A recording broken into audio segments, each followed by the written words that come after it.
where their best score was higher than that. It's a ridiculous stat line. Their average is better than everybody else's best, but it's a brand new day. Yes, we've got points. We looked at the leaderboard. We saw where everybody stacked up, but with a brand new day means brand new hot spots, brand new drop spots, and brand new teams on this battlefield. I am so excited for that. And maybe a brand new team to unseat the Falcons and staple themselves in the history. Because, you know, at the end of the day, right, I would love to see a new team unseat them, because I do like a bit of chaos, Ghosh. I love a bit of chaos, folks. Game 1 is here of Day 2 of World Series of Warzone 2024. Vegas is loud, and I'm excited to drop into map number 1.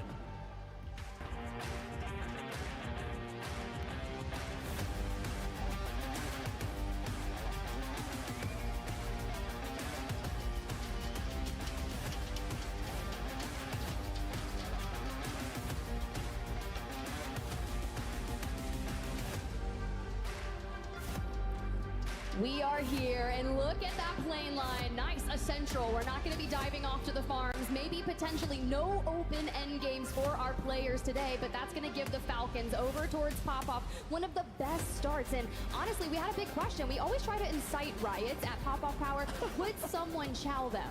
That's a great question. Will they be chowed? And right now, it's not looking like that's the case. It does look like Team FIFA Kills also landed Pop-Up. But this was my question. Was this team going to be challenged this time around at High Rise? The battle of a century that, frankly, was incredibly one-sided. Team Community came to play on LAN. They dominated all day yesterday with one of the lower average placements throughout the course of our top 5 through the course of 6 games, but some of the highest kill totals. This team came to slay and stay in the top 5. We'll see if they're able to do that, especially when they're not being contested. That's actually super important. And T there, just on the outside of your screen there, looking to get out of dodge. Now, I got a chance to talk to her yesterday around the casino floor, and she was saying that yesterday just really wasn't their best performing day. They were about 14th place after, I think, the second or third game, and they kind of tapered off a bit, and she wanted to come in with a new game plan. Now, mind you, think of the last chance qualifiers. When they got into this, they put up such a massive game. I'm talking around 30 points to get themselves here to the global LAN. A crazy stat, too, is this Cloud9 team. A lot of folks expected a lot from them on LAN. They're storied players. They've got a long resume of playing together and figuring out how to play together in high-intensity moments, and they've completely swapped their plan. You saw them all the way over to Seaport. This is their original plan. They went to plan B by landing Old Town, and it didn't work yesterday at all. I think they're down in the 20s. Today, they said, we're headed back to home. We're headed back to Seaport. We'll see if we get some action there. So instead, we're going to go check out Omit EU, who, frankly, had a great tourney yesterday. They were top 5, and the top 5 was separated by a sizable margin from 6th all the way through. I think it was like a 30-point margin from 5th to 6th. Crazy stat line. We'll see if that continues today. You know, they've been in positions where they've been able to excel at this format, but have never been able to, once again, hit that win condition, folks. And by the way, we're looking for 150. Yesterday's gameplay gave us those advanced starting points, is what you'll see on that upper right-hand side of your screen. Omit EU already has 30, so we're looking for 120 more. And once you hit that, you must secure a win. So grabbing your loadout and getting on the move, we're looking for aggressive plays. But based off what we saw from that roster yesterday, they let those eliminations come endgame, and I think we got to start it a bit sooner. Well, another fun moment here. Take a look at Team Aiden. We talked about them at the top of the show. A fantastic day yesterday. Such a strong team. Everything is clicking. Superstore is uncontested, unfortunately, for JTech, BMark, and Slide. Being contested here by Team Huskers, getting better of them very quickly as we see a piece of the action and sending some folks to the Gulag. Now, we still have all 40 teams very early in this one, but the first Gulag of the day, JTech looking for his third.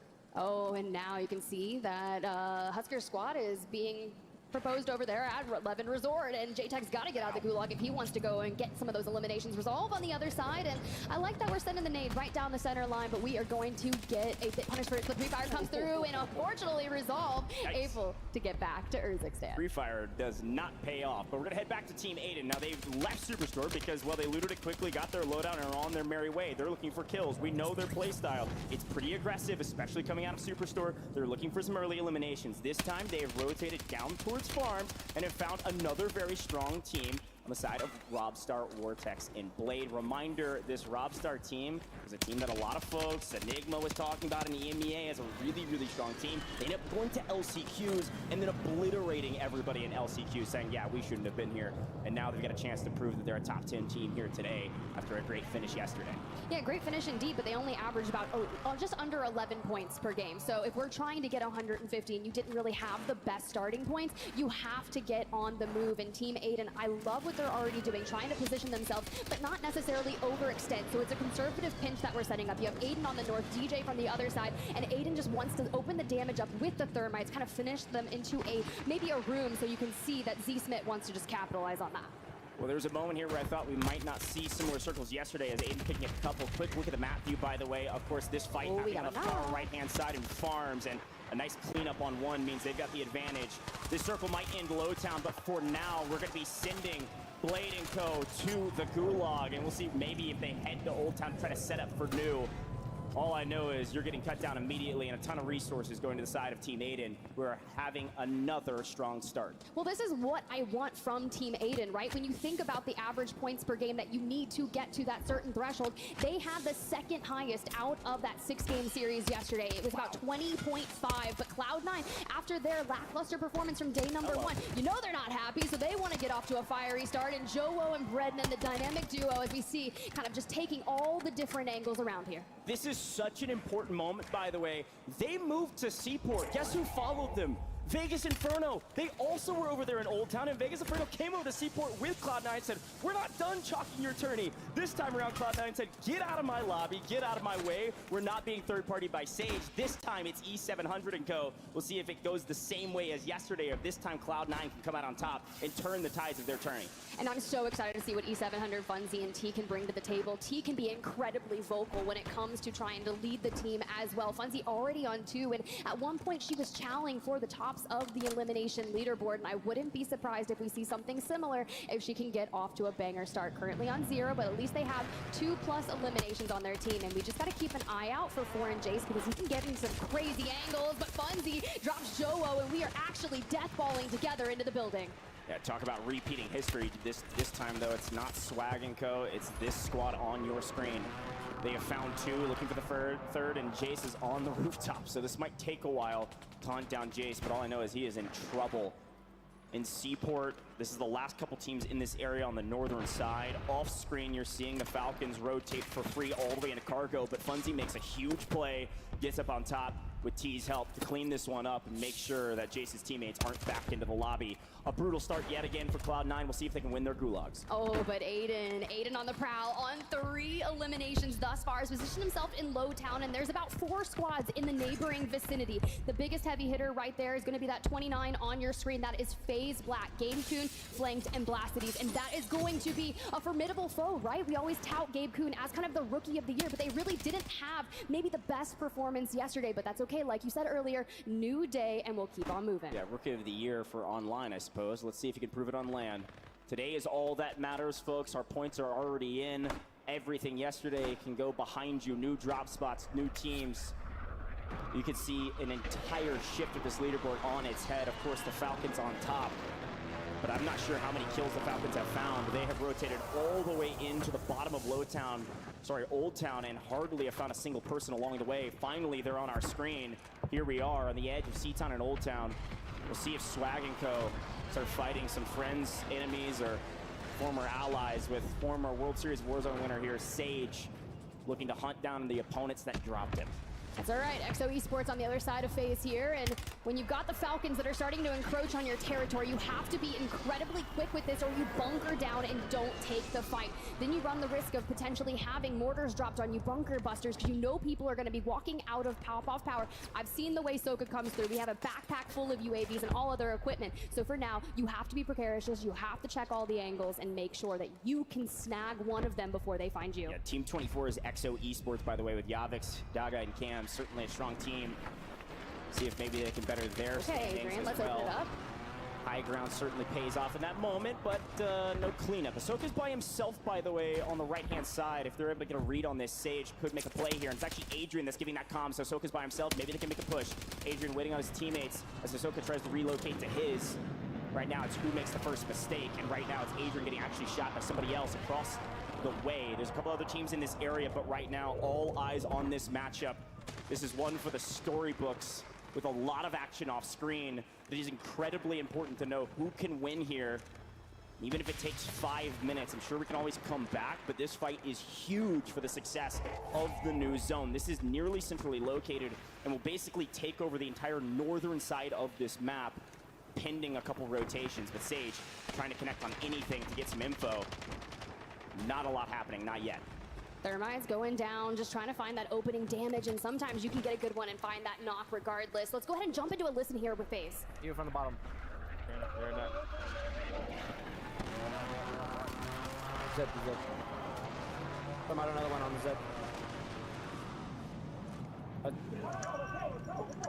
holding this outer door. Bunker again. One is One's up up top. One's up top. Yeah. Hold down this floor. Hold down this floor. Mini. They haven't advanced. They haven't advanced. I have no place. It's alright. Doesn't matter. Mini right here. Oh, no, on the door. On the door. Here now, I have no place by the way. I'm hitting him. No place for there. You got armor box? Minus. One shot. Triple this guy. Yeah, I'm coming. 20. Dead. I gotta play. They're pushing me.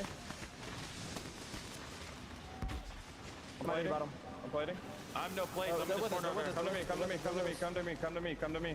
Play here. Mini box on me. Here now. Is there a trophy on us? No place for me. It's right there, bro. Where? Called it out. Where'd the other two go? They left. Yeah, you wanna go back height? Yeah, just take a ride. I'm with you. Put him down here. Fun listening with FaZe, and frankly, a great comms across the board. This team has kind of been criticized sometimes for their communication, their IGL calls, but today, seemingly things are working. They're able to pick up Shifty, and that's going to ward off the Falcons, send them flying around into another location, at least a little way off the map. So we'll always come back to the Falcons and see where they are. Of course, they're our top team today, but right now, not looking great for the Falcons in Game 1, and FaZe holding on to their position, ready for what's coming. All right, well, Juki's breaking free here, but still staying within distance, hunting down the Fluffy Aimer squad. You got Funzy just on the other side, but E700 looking to get a little shifty in terms of removing himself from the equation and maybe hitting a nice flank, but he's going to actually crest the water over there, and Juki's catches him on out, and that's a not quite unfortunate because we're so open here, and then you can immediately see you got Vision, Showstopper just on that high ground outside of it, so trying to get out of this situation can be tough because we are actually running stuns. We don't have smokes. Well, a couple quick updates for you at home or here in the arena. Cloud9 has been fully eliminated in the first 8 teams to be cut down, as well as the Exiles, which is Husker's squad. I believe they are fully eliminated. So I will be very curious to see what happens from here. I think Omit NA just barely has regained and also in a bit of a blender. There's some tough teams still on this map, but some heavy hitters that had a okay day yesterday, not having a great start. Omit EU on the screen, and well, finding themselves out in the upper area of Riverside. We saw a lot of teams starting to try and maneuver their way in here, especially that Deus Amir roster. You saw them just on the horizon. They had a really nice come up in the back half of our series just yesterday, so never count them out because 4th last year on the World Series of Warzone Global Finals. Of course, we have a bit of a different format here today, and they are very experienced in that as well. Several great teams in this area. By the way, this is a little bit lackluster in terms of positioning from Omit EU. What do they usually do? Yeah, they just go to the in circle in the first zone. We're in the 4th zone. We're going to pick off Deus Amir from behind, likely, unless he's able to scrap his way out. Do cut him down, but they are way out of position here. There's a lot of room to work in City. This is our first true City zone, at least for now. Look how many buildings are in this area. What that's going to mean for us is, yes, layer cakes, teams on top, teams on bottom of the same buildings, but also a crazy amount of players into these end zones. You're likely going to see resources be everything in the final circles, whether you have PDSs, gas masks, or otherwise, will certainly help you get the victory. Well, this is what I'm excited about. You got Navi just on the horizon. You guys saw Zeppa yesterday in that solo YOLO go double digits, almost be able to pull it off, but unfortunately came second. Maybe we'll try our better luck here today. Mortar strikes incoming will deter us from getting out into the open and trying to make that push onto Na'Vi as they just decide to rotate ahead towards that stadium era where they're looking to maybe get some high ground and some information and watch people that are late rotating in from that cargo side. Again, the Falcons coming in from the northern side of this zone in new. There's only a couple teams not in circle already because there's so much cover here. Best positions in my mind right now, Team Super Evan in the Salmon 9. You'll see them on your screen just off into the distance in a really good spot in the central part of the zone with a lot of open areas around their building. So they're probably sitting pretty likely with low kills, though. There's a lot of moments looking back on yesterday where teams were able to get to top 5, top 10, but only had 3-4 eliminations, hoping they would come in the end circle and not finding them. So there's some different strategies paying off yesterday. Some of that slow play did work, and a lot of times it didn't. Kills are everything in this competition. Yeah, but you also have to remind yourself, when you're watching the Falcons in that early game, you can look at it and be like, okay, Soka's on 0. Next time we see them in just 3 minutes, they'll be close to double digits. That's just how fast they can ramp things up here in that end game. Because, I mean, we still have 29 teams up because you mentioned that layer cake, but Omit EU elsewhere on the prowl, and they're starting to run into Team COD Immunity. We know they can put up massive numbers, and that is going to be a heavy-hitting fight between some of our top 5 teams. Yeah, by the way, that's Omit EU pushing down to the bottom side of High Rise. Yeah, Team Unrational, Team COD Immunity. They've been there since the very beginning. They are on the same building they drop on. That's what happens in the city zone. You can see them, the pink 20 just barely off new zone. Red 1, bottom right-hand corner of your screen as Ahsoka's finally finding potentially his first and maybe second eliminations. We're heating Midas up. Goal 1, that's 2 going their way. Should be able to pick up Little Mario, no problem, and maybe other couple in rotation. I think that's Nito on the right-hand side. That's likely a free kill if they know he's there. Oh, Little Mario. The Shifty's out here just trying to read it. Ahsoka's like, no, whatever, I'm going to get in on the action, crest the fence line, and just can't seem to set their sights onto him. And I mean, if you've got a gas mask and a PDS in the back pocket, yes, I hate to say burn your resources now, but you also have to realize that we're not really into some of the best multipliers, and just surviving can help you. Yeah, and now looking at new zone, you saw it on your screen. This is, again, the first true city zone, and there are a ton of players still in this map. 76 players, by the way, in the 5th circle is unreal, and it's going to continue to have a monumental amount of people inside of buildings. Now, I will say with new zone, High Rise barely inside of that. I'm looking specifically at Clavson, GUI. You'll see them off screen here in a moment. We check out that map. They're dead center of zone, number 27. We're going to keep our eyes out for them. They're in a really good spot to do well in this competition, as well as Team Aiden, who's already rotated to new dead center of zone. This is the opposite side of the coin, of course, the Falcons on the edge. As you can see now, Almond on your screen with the Falcons MENA team. Yeah, that Falcons MENA squad with Almond kind of subbing in there. They're on that bottom side of Quadri Shopping Center, right? So they know it's going to end in this vicinity, and they just got to set themselves up for that position. But the Falcons rotating in are getting ripped apart. Biffle down on the ground, but the thing about it is, if there's one Falcon left standing, there's usually a regain that comes through really quickly. Shifty already coming back in. They're likely trying to get Biffle down and out so we can get him bought back. This is actually going to help their rotation. The issue is you're not going to have your weapons. You're going to have to find something. And Sage, Adrian from below, we're going to have to chow this. Good grief. So many players in this area. Sage saw him fly in. We weren't able to pick him up, which means Ahsoka could make a heroic play. The problem is Sage in the way. Zoned him off. Might make a play for the buy for some resources. They got plenty of cash to work with, and right now it might be a regain simulator for this squad. Again, I'm going to harken something back to what I said yesterday, as the team Falcons mostly has gained, you know, side by side, shoulder to shoulder. They've regained and able to make it to the buy to get some resources. This is their worst in circle, in my opinion. You can see Shifty actually being cut down by GUI off screen. City is not a great rotation for them. There's just too many people in the way when they have to come all the way from the north side of the map all the way into City. Still 55 players on this map, but who knows? Anything can happen if Shifty gets cut down yet again. They are getting pieced apart, whether it's Team North, whether it's FaZe Black. Keep your eyes on them because they've only acquired 4.8 points throughout this first match. And if the Falcons foul here, keep your eyes on the likes of Team Echo, Team Aiden, Team COD Immunity, the squads that are still up and have the capabilities of getting themselves into those higher multipliers. Again, Super Evan squad in another great position. That's the Salmon 9, but here's a push. Swag's team decides to relocate. They decide to go for an early rotate, and the smoke and run apparently works. Biffle looking for a couple more in transition. Can't get anything for it. They can't find a kill to save their life right now in the first game. They've got a lead overall because of yesterday finally find Prodigy. That's a big one, of course. That's a top 5 team. We can keep pushing the equation here and rotate to new. They still got a chance for a good game, not a great one. But where do you go from here? Every angle is being looked at, aside from this tall building next to you because Super Evan's team's on the bottom. No money to buy back. We are gonna be a duo. And I think I'm gonna hear the sounds of smokes being popped in Warzone in my sleep at this rate. A buyback nearby, but this is gonna be one heck of a rotation, and we kind of need to chow and clear out this Team Super Evan from the building, because if not, on our rotate, they're going to mirror us. We already are kind of hitting that peak, maybe wanting them to extend on out.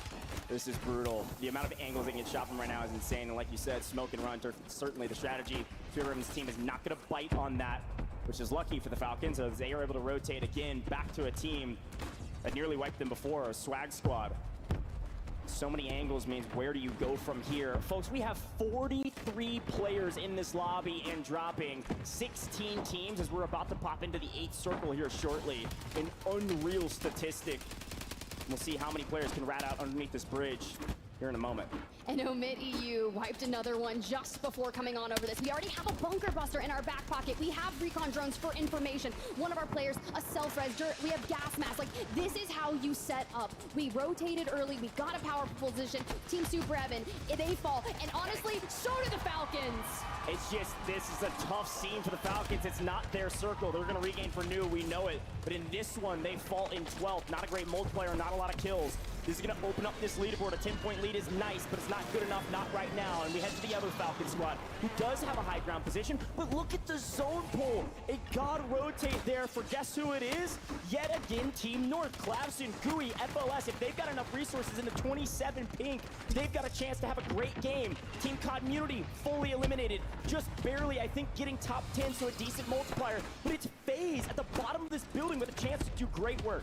They call in a bunker buster and just drop it straight on the center of everyone. There's even a squad that already preemptively rotated, that CT Black roster. Keep an eye on them because FaZe has found themselves completely surrounded. And honestly, our wildcard team from North America still in the mix as well. Nick Cool, you know, he won $50,000 in the solo YOLO yesterday. Still not enough for them. Wants to bring it to the table today. Already picking apart that FIFA kill team.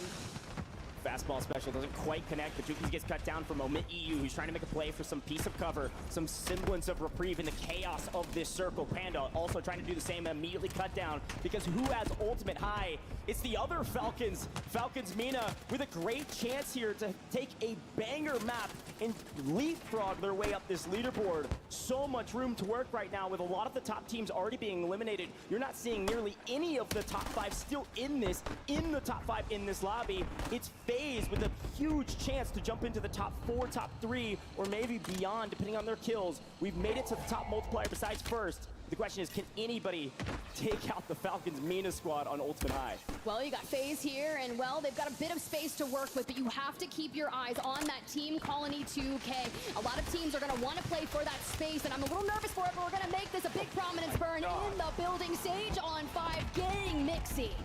Okay, FaZe, we see you. Job's not done, though. We need the 2x multiplier. The problem is the Falcons being up on high ground yet again, raining terror from above. Sage being contested below, above, and everywhere in between. Nick will being cut down. Colony 2K leaving this lobby. Where is FaZe Swag? Can you find him? Hamoon trying to make a big play, goes down.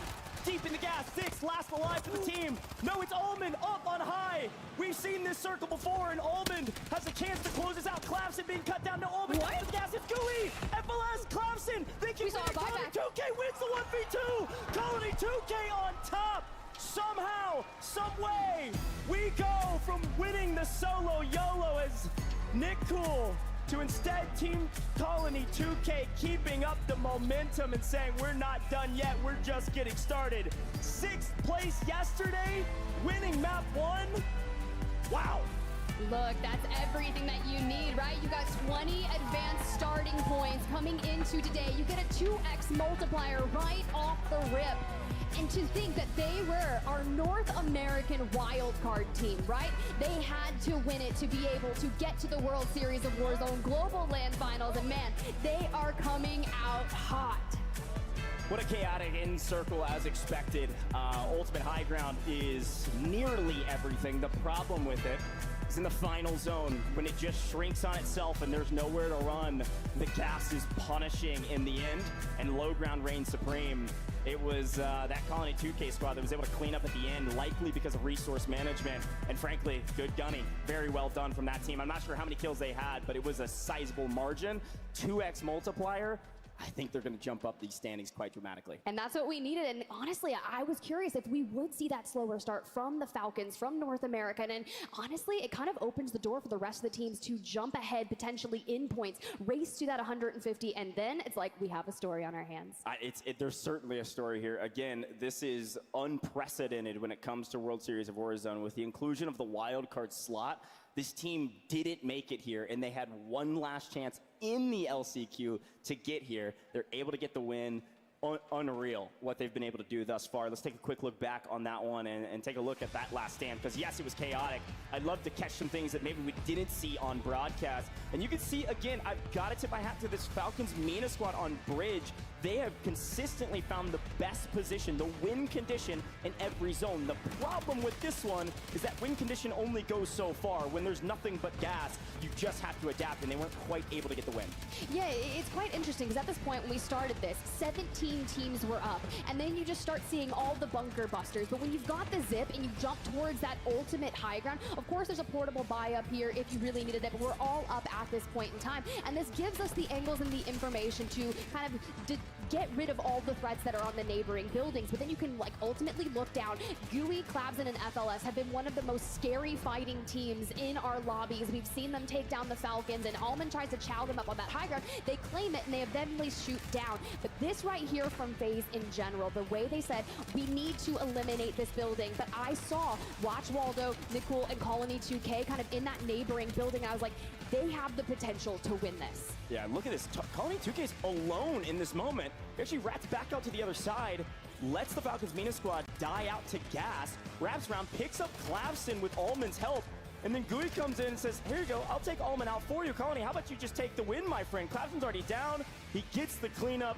Perfect execution in the final moments. Talk about ice in the veins. Very well done from Team Colony 2K. That was very, very impressive. I'm sure they are ecstatic. So let's head down to the stage and see what Nick Cool and Miles have to say. Thank you very much, team. Nick, we meet again. Fought right off the solo yellow into the first drop win. How you doing? Very good, man. Very good. Now, it's hard to describe what the hell just happened in those final moments, but can you do your best? What was going on?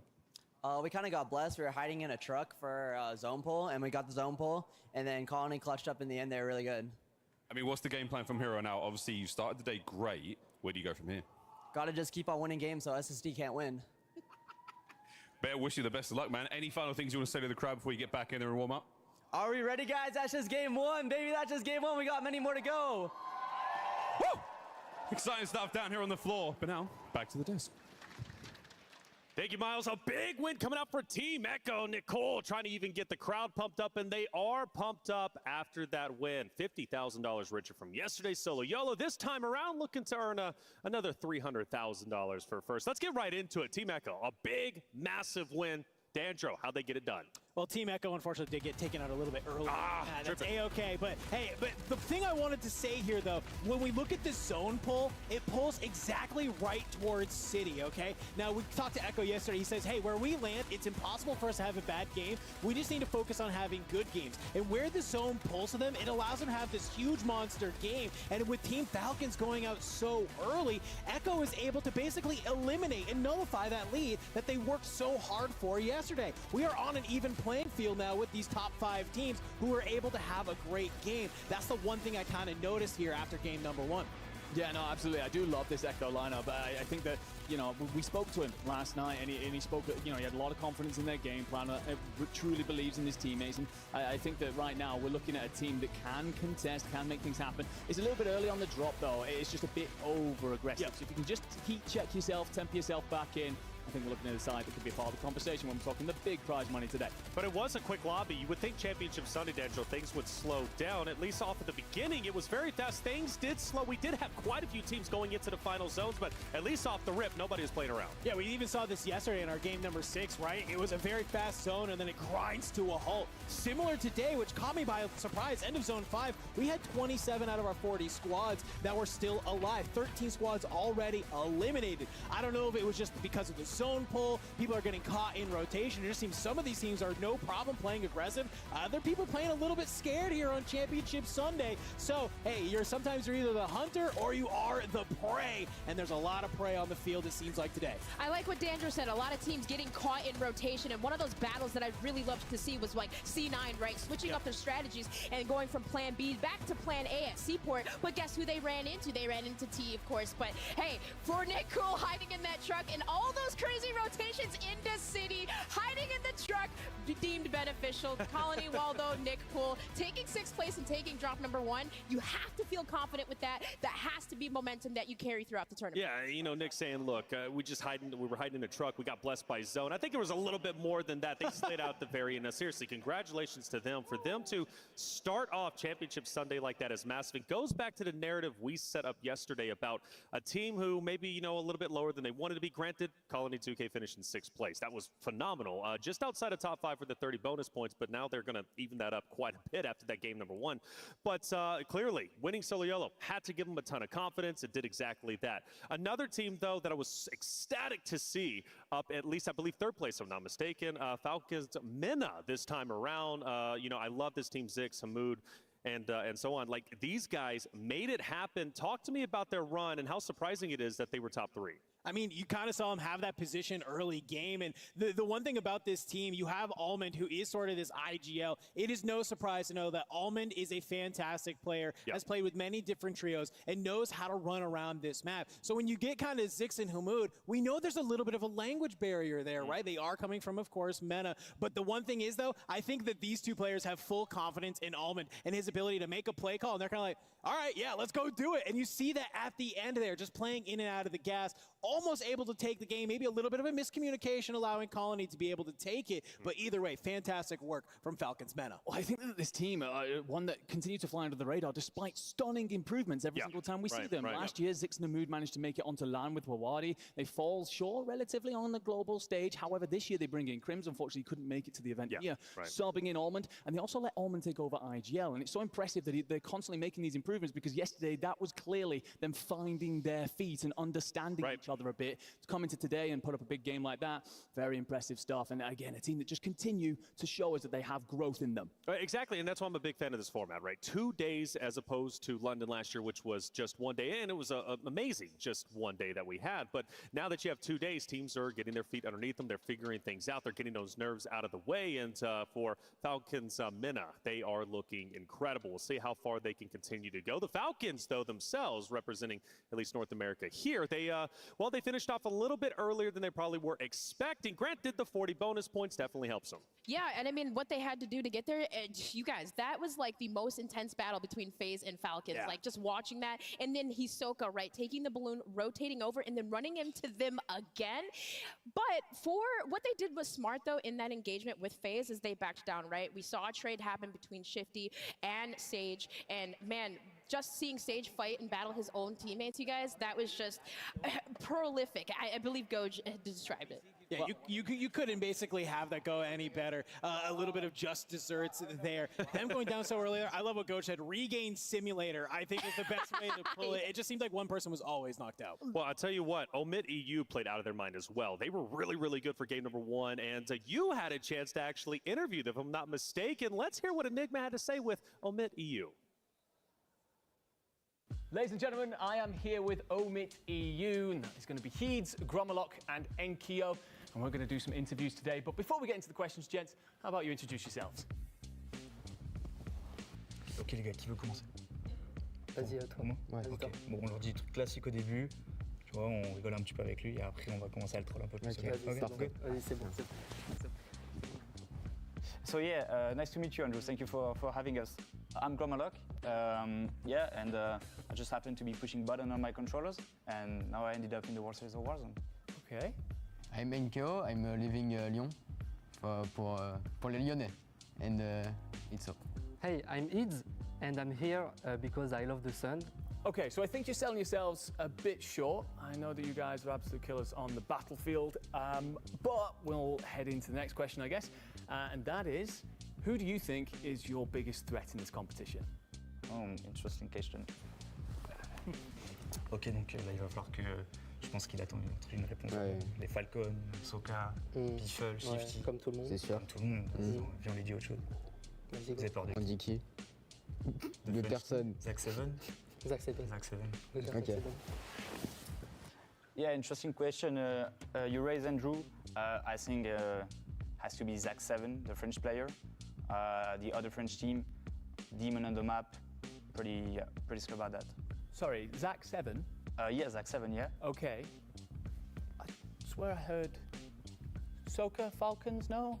Oh, no, not Okay. that. Who's that? So, sorry, Zach Seven. Zach Zach Seven. Seven. You're the French team in the competition. That's your biggest threat here. I think everyone's sharing the same thought on that, yeah. Okay, so a lot of teams coming into the World Series have prepared a drop spot for this. Can I ask what yours is going to be of this weekend, boys? Yeah, interesting question. Give us a sec.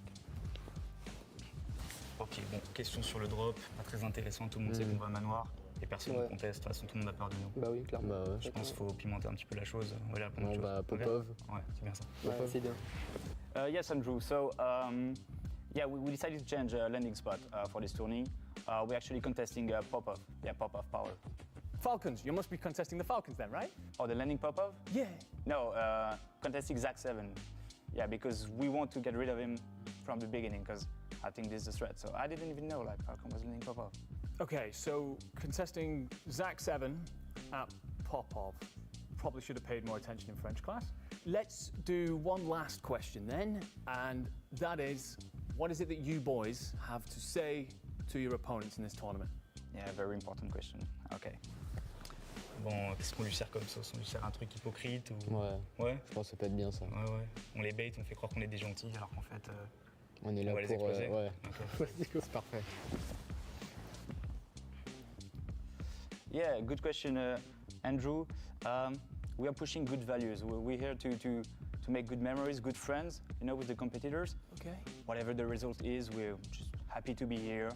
Okay, well, that was very wholesome and friendly. That's very nice of you guys. Usually people would take that opportunity to talk a bit of smack, but it's good. Wait. I'm gonna try the truth. We are all coming for you. No one is safe. I will show no mercy.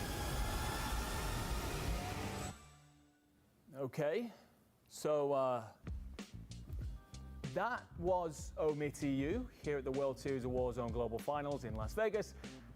And I can't wait to see what they do on the big stage.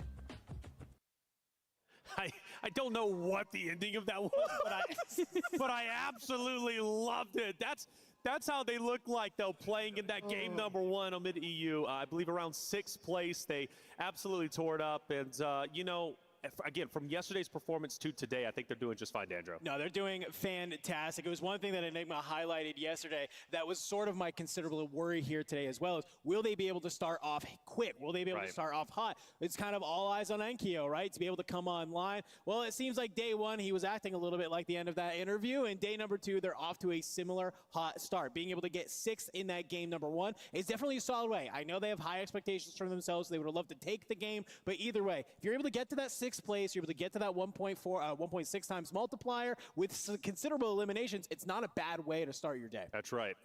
Hey, Gia, how you doing? Welcome to the desk. Great to see you. You know what? I'm just, I'm vibing. You're vibing out here. Well, talk to me about FaZe, Swag, Sage, and Adrian. Adrian, a young gun himself, actually played with Aiden last year. We talked about Swag returning to the stage. Sage, also, he is a champion, right? Returning to global finals. How'd they do in game 1? Yeah, I think they're a really interesting team because yesterday, individually, they were performing really well, but they didn't get a ton of mention as a team. They were a little bit like the bridesmaid instead of the bride of yesterday, but actually I thought in that first drop, they did really well. They were the team that gained the highest number of points today, despite the fact that they came 4th. Sure. They gained 21.6, which is quite a significant points increase on the match point day that we have today. And, they had the second highest number of eliminations today at 12, just behind Team FIFA Kill, who got 13. And I just thought the way that they played it was really interesting. They came in and they found this point of interest really early, and they stayed there for like the first 3 or 4 circles before actually starting to make their move. So they kind of really bunkered down and stood by what it was they kind of wanted to take on the map. And we saw how scrappy it got at the end, and it was the fact that they didn't kind of like second guess, when are we going to start making a move, when are we going to make our rotations. Like they played really confidently, and you could see that in the number of eliminations they got as well. And so even though they did come forth, I thought that this is going to be a team that we should really be watching out for in the next few drops. Yes. Well, when you think about it, FaZe, come on. They are a staple when it comes to Call of Duty. And, hey, best of luck going into game number 2. And speaking of which, let's actually get into game number 2. See how the story is going to continue to unfold. We'll send it over to our caster, Spider-Tip, and goes. Thank you so much, Desk, and a great breakdown, and a great interview, by the way. I love Enigma interviews. That one was a lot of fun. I'm sure the French weren't trolling him or anything. No, definitely not. And honestly, maybe I should brush up on my French as well. We all could use a few words, right? Yeah, sure. Well, looking back on that last map, a fun one. Again, an unprecedented wildcard team. I literally tweeted that out because this team has been dominating throughout the last several games we've played. Ending yesterday, we saw a lot of momentum coming in, winning the solo YOLO, and then winning game 1. This Colony 2K team is looking different, and the fact that they barely got here is a travesty, frankly, for what they're capable of. And we saw that leading up to this tournament as well. The weeks leading up, the scrims, the tourneys, the prep, they've done the work, and it's paying off, and we'll see how much money they can make. And I have to say that for a lot of the other teams as well, right? They used yesterday as that kind of test to see, can we convert to wins? Can we stop the Falcons? Especially knowing that when you heard from Nick Cool himself at the end of match number 1, we cannot let the Falcons win. So who is going to stand up and rise to the occasion and deny Falcons the points here? Let's get into match number 2.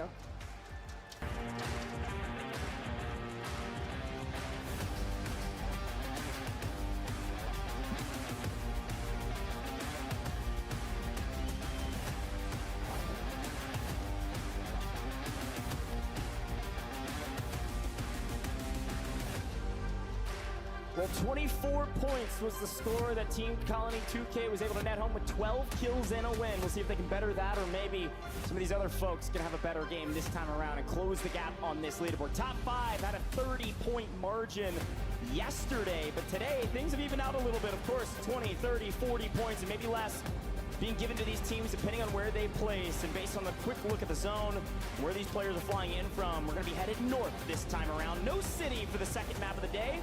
We're seeing BMark, Slide, and J-Tech go to their tried and true spot. They're going to stretch for a while across the top of this map here. Exactly, especially with that plane line. But we've got to get back on over toward this high-rise thing. It's going to be the last stop, right? And of course, Community uncontested, able to focus on that tried and true, everything they know and love. But for the teams that are on that north side, that like to go hang out towards Levin Resort, past Outpost and Seaport, you are going to be some of the players with your feet on the ground absolutely last, which is going to force you guys to make sure, get your loadouts, get on that hyper-aggressive, especially if you're trying to get to that win condition early. Well, back to Bazaar we go to check in on this fight. The fight for Bazaar has been one for the ages. It's been Robstar's team that's won majority of the times. Instead, we're going to go check out another fight here in Condos as we see Nano on screen getting some crowd love. Savvy Ultras, the Italians, up above and already have a gun, so unfortunately pistol not going to be enough as Savvy Ultras picks up a kill all by himself. Nano in the gulag we go here. Freddy on the side, get the nade out, a swing, and Nano deleted there. SV Begsy, you can see Savvy Ultras down below. Couple teams still lurking nearby. But for now, I'm keeping my eyes on Tapulator across the way also. Yeah, this is an interesting fight here in Condos. This is one of those fights that's been happening quite a bit over the last several games. People deciding not to change up their drop spots around this fire station. Off to the left-hand side of the map, and the Savvy Ultras this time finally can't get the better of 2. The squad on your screen right now, frankly, has had a very brutal tournament thus far. I believe they were actually 37th, funny enough, matching their player number at the end of day 1. We'll see if they have a better tournament after a nice little start there, but we're going to check in on Cloud9 again. I know they've got a lot of fans, a lot of folks cheering them on, and right now they've gone back to Seaport. They're actually not very far away from that Begsy team, a little bit off the way from that fire station as Funzy trying to get out of dodge. This time Cloud9 seemingly on the hunt. I need to see him pull some moves out of the Matrix, but Jace finds the angle. Funzy down and out, and you see E700 is already fully eliminated. Everything will fall towards T if Funzy does not win the Gulag. And if I'm T, I'm disengaging because other squads are already starting to lurk amongst the mix. Team Vitality. Hey, speaking of a team that needs a better day today, Team Vitality. Yeah, 100% do. Getting a free kill. And look, I don't know if it's the inclusion of noobs or the exclusion of Inxion, but yesterday did not go their way. They had a brutal day after getting bullied out of their drop spot by Community. And funny enough, they've actually elected to go back to where Noobs used to drop with his former team, over to the Seaport side, kind of near that fire station where you saw Begsy and everybody else. So, you know, could be a strategy, especially if Noobs is taking the lead here.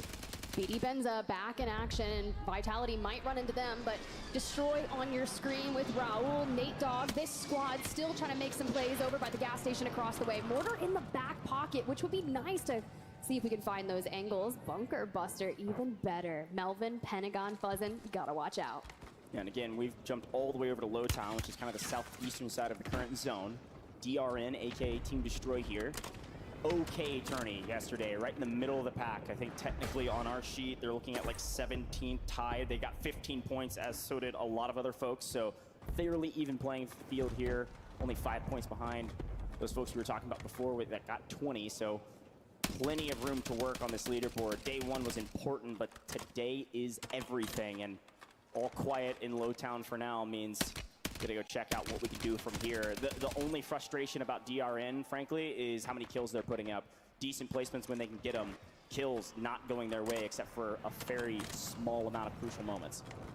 Yeah, it's going to be tough, right? That average multiplier yesterday for them, 1.42. So if we can get some of those eliminations and maybe bolster our points multiplier, could be really good for them. But I already like what we're doing. We're conservative, right? And now that you've got that third-party situation coming on in as Launard and Cloud start that push, I wouldn't imagine that they are going to be alone for long. DRN will push into that. Okay, big hitting teams here, of course. You've got Omit EU in the red one on the right-hand side of Farms. You've got, obviously, Falcons in the green in the northern side. Team 20 is that Community team we've been talking about. Team 5 is going to be Aiden Squad. I think you guys are figuring out the numbers. You got it. I don't have to keep reminding you. But when we take a look at that map deal, you'll be able to see them on the map quickly and see maybe your favorite squad as well. Deus Amir finding a couple kills in the kill feed as well. That's number 18. Look out for that squad. Had a decent day yesterday, and they always perform on land. I mean, DRN right now is just trying to find a way to open it up and get on over, but it's Destroy that's going on the Hail Mary flank here to get closer and closer to them. But as they start retreating, it's just getting to the point where if we overextend, if we take this, it's drawing out way too much time and not giving us the eliminations that we want. We've only lost out on 2 squads, and once we get to the top of the circle 3, a lot of teams will kick up that aggressive nature thanks to that fire sale and start pushing with advanced. But Echo, this is the squad that I have so much love for alongside Prodigy, Oki. Like, they have been playing incredibly well, and they said, look for us today. We want wins. We know we can convert this. They've done it before in some of the warm-up tournaments leading to the World Series of Warzone. Again, started today with 30 points. Didn't really shock the world because a lot of folks knew they were going to be good, but a lot of teams and a lot of people that were predicting top 5 didn't have them there. So picking up one in transition there, this is that Savvy Ultras team that's just been trying to regain all day. And a lot of times when you're trying to regain, they lost their Seaport fight. You either head to farms or you head to city. It's usually some wide open spaces, and frankly, apparently not open enough, as Zanks likely gets cut down here as well. Okay, we see that. Now we're just looking for Freddy. Can we get that? Now, I'm curious to see, do we center on up? Do we pull towards the north from here? Because we are still very far south in that Zaravan city, but they have committed towards this area, the POI, for their starting position for the past few months, and we're not changing up now. Well, a quick look, by the way. I was taking a look at our map feed, and Colony 2K's team is all the way down in Manor on the far southern side. That's that kind of purple, blue 35, bottom right-hand corner of the map. They're actually right next to Omit EU, so talk about some momentum. If you can take out a top team and carry yourself into another top 5 position, you can see Team Colony 2K have a great day today. So a quick look at them. They're actually able to pick up one of those Omit EU players in transition. It's actually going to be Ankyo hitting the quick buy, and now on the ropes. Talk about a little bit of foretelling. These guys are not stopping. Oh, that's just absolutely brutal there as Waldo gets the full. Now, typically, if they think a zone is going to pull to the north, they'll just go ahead and land Kotovo, and they had the very real opportunity to make that occur, but we still elected to go all the way down to Manor because we were looking for eliminations. Now you can see that Colony 2K squad already has the fluffy aimers in their sights, and it looks like Scummin is over there for Team Community as well, but I'm glad to see that the fluffy aimers were able to get a regain, all 3 players back into the lobby. Yeah, this is the south side of the zone. This is a really big big moment as you actually see trades happening on the other side, mostly going the way of Community, but even still losing one player in that mix, if they're fully eliminated, could open up the window of opportunity for Colony 2K to pick up a couple kills. But we've got to check in on Team Aiden. A great day yesterday. They had a solid performance in game 1 for the most part, but Aiden getting picked up in transition means ZSmit and DJ Moss got to back up and make sure to play the regain if Aiden gets cut down. He might barely be able to sneak out of this one, but look how many teams are in the area. Come on, this is DJ. a really tough spot when you can get wall banged through that one.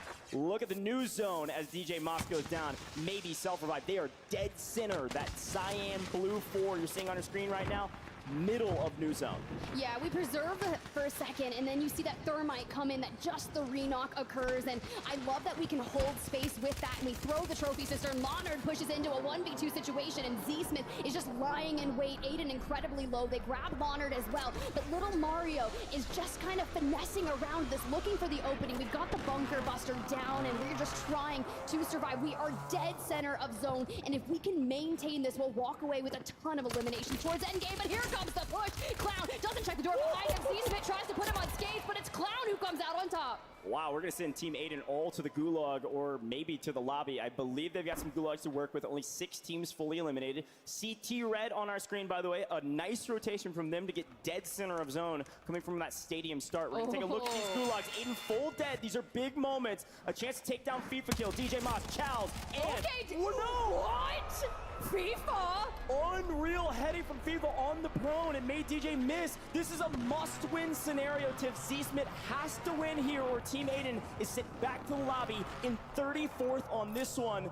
And ZSmith and Flank have a long story history of fighting each other. Let's see who can get first blood. ZSmith looking to take the Chow. Flank doesn't connect on anything. ZSmith trying to find his opponent. Where are they? Smoke and run, even in the Gulag. You kidding me? Still no connection. Reload. The zip is down. ZSmith takes it. He gets out. ZSmith gets out. ZSmith, you are insane. The fact that you make that happen, I can hear the desk literally screaming behind me in my ears, but now we turn our attention straight on over to the Falcons, taking on Team Suprev and Hisoka. 5 HP, still trying to make that happen, but the replay... While this replay is happening, look how close this zip was off screen. ZSmith was able to get out, but on screen here, the Falcons were able to fully eliminate the Wolf and his compadres. The herd is not following him. The Wolf pack is in trouble. Maybe snuck into the Gulag here if they haven't been there yet. It looks like Autorize was able to win, so they're not done yet, but a frustrating day 1 is turning into a slightly frustrating day 2, at least thus far. But we're just getting started today as DRN also punishing this regain. A couple buybacks come through and immediately are cut down yet again. ZSmith and DJ Moss last alive. Well, this is tough, right? We still have our Gulag weapons, so that Spirit in hand, and we had maybe a Semtex, so we're still trying to use what we've got. But a buyback for DJ Moss did come through, and DJ does have enough cash to make sure we can get Aiden back into the game, but that's if ZSmith can finesse his way away from DRN. And ZSmith, I think, is trying to wait for DJ to get involved. DJ, I think, is flying up above. The problem is he's got to isolate all these 1v1s where I might just throw his life away if he's not careful. ZSmith makes the great escape. My goodness, he just dug a tunnel underneath the prison. What do you mean? With a spoon. My guy gets out. That is unreal. He's not done yet, but at least has a bit of reprieve and definitely shook DRN. I did see a wipe there onto FIFA Kills team. Not sure if that's full, but DJ Moss does fall. Looks like Swag's gonna be elsewhere to take him on out. ZSmith will have to survive and get on that regain yet again. Revenge Tour back on our screen in some early combatants here. Again, they won map 1 yesterday and got a decent map with 14 points. Would like to get a lot more kills though based on the scores they were able to put up for the rest of the day. And this Opal Palace fight should be nice and easy. As we take a look at the zone, again, it looks like, look at that. Number 4, Team Aiden has somehow fully restabilized, and DRM has left them after the shake from ZSmith. You also see the Falcons up on the far north side of this, above Cargo. Gonna have to come over the bridge or through the water to Grandmother's house. We also have, it looks like Community, the Pink 20, still in this as well. They've made their way to New. So willing to gatekeep a lot of our top teams still in this. It's going to be another heavy-hitting end game, right? We had that first match go to Zaravan City. A lot of teams able to find habitable space towards that end game, and it's likely going to happen again. But COD Unity, anytime Unrational starts to break out the Morris Sniper, it just allows him to put the pressure on so many teams and get that information. But Falcons, after that less than average performance, I would say, from them, considering it was 11.2 points last game, and their average is about 35 points per game. That is how you're going to allow to open the door for the rest of the team. Soka chows Juju here on the roof and gets it. That right there is classic Falcons move. Isolate the one, take out the other, omit NA, see you later. Edge of zone hunting, this time with a little bit more kills to work with, means the Falcons could have a good game. When we took a look at that map, you know who we didn't see? Omit EU. They are fully eliminated out of this lobby with just 2 kills. Talk about opening up this leaderboard. There is a lot of room to work. We've got a tournament on our hands, folks. This is a way different day than yesterday, at least the beginning, as Na'Vi is being cut down by King AJ. Welcome back to the party, V8. We'll see what you can do if you take down Na'Vi and then have to fight the Falcons. Yeah, but the Falcons, they're getting in the mix. Navi's getting sandwiched. Limax, I don't think you're going to survive here, buddy. You're either going to King AJ Vision and Showstopper, or you're going toward the hands of Biffle. Pick your poison. It's not going to be good either way. Either way, he's able to shake several bullets and finally goes down to Showstopper. Ahsoka doesn't really care about that kill. He wants this V8 team. He says, give me AJ, give me Showstopper. They're all trash, apparently. Shifty finds a nice angle, take down Showstopper from above. Where are the others as they get the cleanup? It's going to be a 3v2. The problem is you don't want to spend too long here. Yes, you have new zone. Yes, you can play for win condition, likely on high ground here. There's nobody else in the area if they take down King AJ. The only team even close is Periwinkle 35, which is going to be Team Colony 2K coming across the bridge. The Falcons get the wipe. They're set up on the northern side of that zone. I'm sure we'll see them in the end game. Okay, Team Echo, let's see what you got. C9 had that regain. Joe down and out from Prodigy and Bredman looking for the angles, but Oki is doing the best to cut him off of it. Foreign Jace gets into the mix early, but you cannot stop the ability of Echo staying together and getting those trades. Already finding a nice amount of eliminations. Cloud9 down and out, outside the top 20. Again, it just feels like Jace is trying to play pubs in that moment. You're not winning a 1v2 against hardly any team in this lobby, if anyone, especially not this squad, who's been dominant all day yesterday into today. It does look like Aiden, well, he stayed alive. That's a boon, but 26th place right now. He needs a ton of multipliers, and he's got to wait a very long time. We're looking for top 10 likely to get paid at all from the kills that they maybe have scrapped together. Probably 6-7 as we set up for new. Just camouflage, right? We don't have any more plates. We do have cash to get another player back. And towards that end game, a lot of people like to invest those portable buy stations. But you think to the north, where the Falcons had cleared out, they were already preparing for a zone pool of that nature. It actually doesn't go their way. So teams still from the north, like Colony 2K on your screen here, they're going to have to deal with that frenzy of just getting deeper into Old Town. Yeah, this is what could have been a very tough rotation for the Falcons. Ends up actually being a pretty easy one for now. They're able to make it to cover and have plenty of time to work with for this new zone close. 2 teams, though, to your left, if you're the Falcons. They're actually picking up kills from distance in this position, and it looks like these 2 teams, or at least one of them, can actually push out early right into Benzi's squad. This is good news for the Falcons because they know no one is looking at them. The only player even close is actually Aiden, who's just going to be proned out looking for placement. So the Falcons make their way somehow for free again into zone, into new, and there's only one player in their way who immediately gets cut down. Slide is out of here, and the Falcons somehow have a pretty solid position if they can work their way into those brick buildings. And Aiden gets ripped by Shifty. Full wipe for Team Aiden there, but we're talking about the timing that the Falcons were able to use to thread the needle of the zone and move almost dead center. The only squad that is neighboring and challenging them for that endgame good positioning is going to be Reply Totem.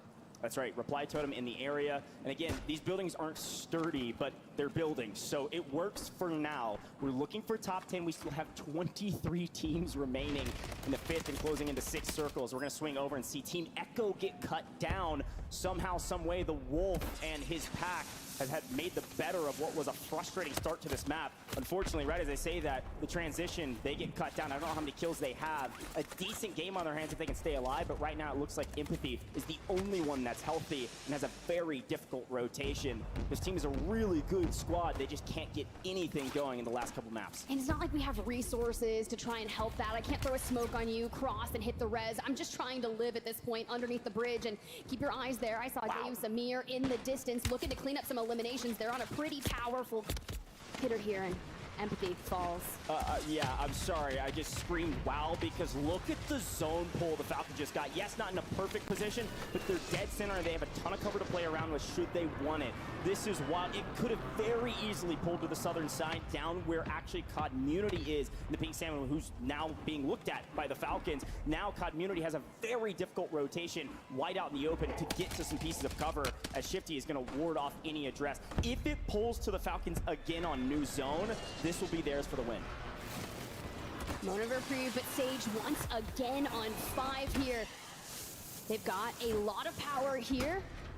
One smoke in the back pocket, but we've got to clear out the southwestern side of things as Team Community is starting to get onto the move here. There's going to be a big collapse there on that, and look who's got angles. It is Shifty. He is trying to cut people down on rotates, but what he doesn't do, he doesn't get the full-on Unrational, and they get him back up on his feet. And Sage FaZe trying to play aggressive and trying to get cut down from behind. The Italians are here to play spoilers, somehow regain, taking down 1, maybe 2. If Swag is able to get out of this, could be a boon for Adrian. There's actually a portable buy way down here deep in the gutters. Should be able to get the buy off, and that means all 3 of FaZe are alive, at least floating, looking for that multiplier, looking for top 10. We're on 12 right now. These are key moments as Warza squad is cut down. CT Red still in this, looking for top 10. Looks like our squad from Mexico has a chance to go big. Look who else is still in that. So that's Watch Waldo. Nickel, our former map winner, a chance to go back to back. Well, why we've got the trolls under the bridge, keep your eyes on that mini-map. DRN have already moved into the next circle and are ready for everyone to make that Hail Mary rotation towards it. 11 squads, and we're looking for a 1.6x multiplier. But we've got the portable buy. We're looking for the resources for endgame and a PDS to play if we need it. I'm looking for a man in end zone as Omit NA is somehow still in this, by the way. Look at that, number 15, that's Omit NA. I don't know which player it is, but they have lurked all the way into top 10, looking for some multipliers. They needed it. It is Braxton, by the way, is the last remaining player. A heroic solo play could be a huge boon for a squad that had a frustrating day yesterday as we see our Italians continue to play spoiler to this FaZe squad. Decent multiplier, solid kills. FaZe is having a good day. Can we make it a great one? Sage with a pistol and a dream right now, trying to lurk and wait until the top 5. Just kidding, he's got an STG, we're fine. I mean, look, they had 12 eliminations in match number 1. Sage is on 5. We're looking for that 1.8x multiplier if we can get it, and maybe pick up a couple more while our teams are looking to rotate out of the gas. Even the Falcons on the other side, still outplaying the PDS if they can, going straight up against Colony 2K. Omit NA down, and, well, Savvy Ultras, you gotta be wary or you're gonna be ending right there with them. All right, Sage, what can you do, my man? I was touting your ability, and off screen, we're actually seeing a lot of the Falcons being cut down. It's actually Ahsoka last alive in the gas by himself, doing Ahsoka things, trying to stay alive. Dongi gets cut down. Sage picking up some kills in transition. It's actually a cleanup for some opponents, but even still, it's a boon for him.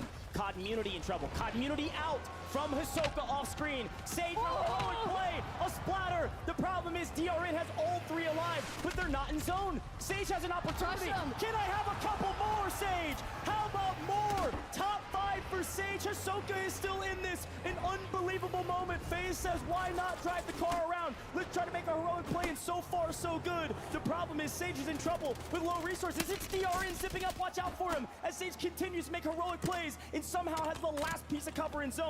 Aside from the new building in the last circle, could Sage do it? Likely no, but I'm here and I'm waiting to see what he can do as DRN made the perfect rotation for the zip to top of the building. I only expect this Team Destroy to win it all.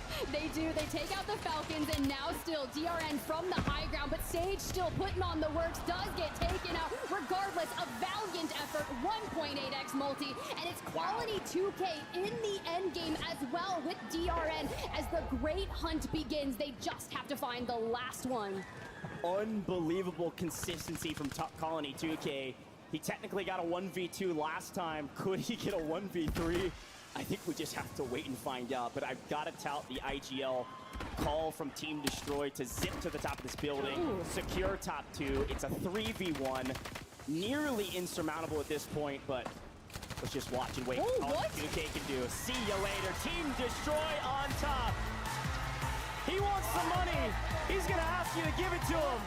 And after finally a great game in game 2 of day 2, he told me, he said, Coach, it's going to be a brand new day tomorrow. And apparently that's right. Well done, Team Destroy. DRN on top in map number 2.